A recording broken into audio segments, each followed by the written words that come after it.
Tener 18 años, gozar de buena salud y disponer de una capacidad de trabajo ilimitada. Así son las cigarreras, las protagonistas del documental de Alejandro Nafría y Pablo Quiroga Prendes, que hoy nos traen aquí. Además nos han traído no solamente la película, sino también este almanaque.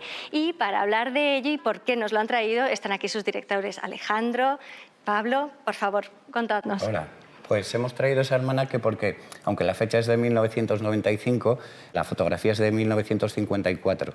Y ahí están dos de nuestras protagonistas y es en realidad donde empieza la historia de nuestro documental.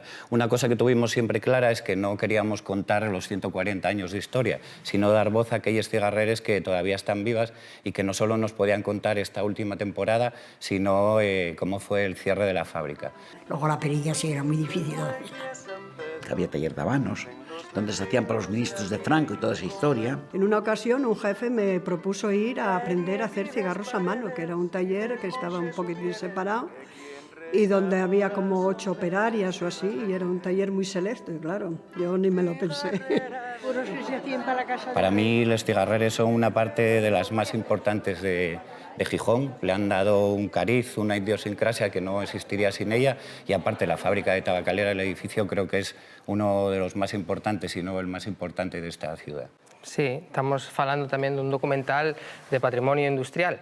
La industria como la industria del tabaco, que fue muy importante en Asturias y que tiene 3 vertientes. Uno que es la propia industria, el propio trabajo, el trabajo que facían ellos ahí. Otro es el edificio de tabacalera, que estamos ahí en remodelación. Y después está los propios protagonistas que son ellos, que es la verdadera esencia de este documental. Ahora estamos todos ya.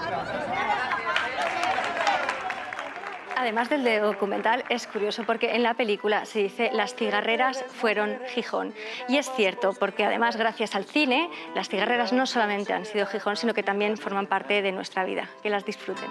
Per tua cima villa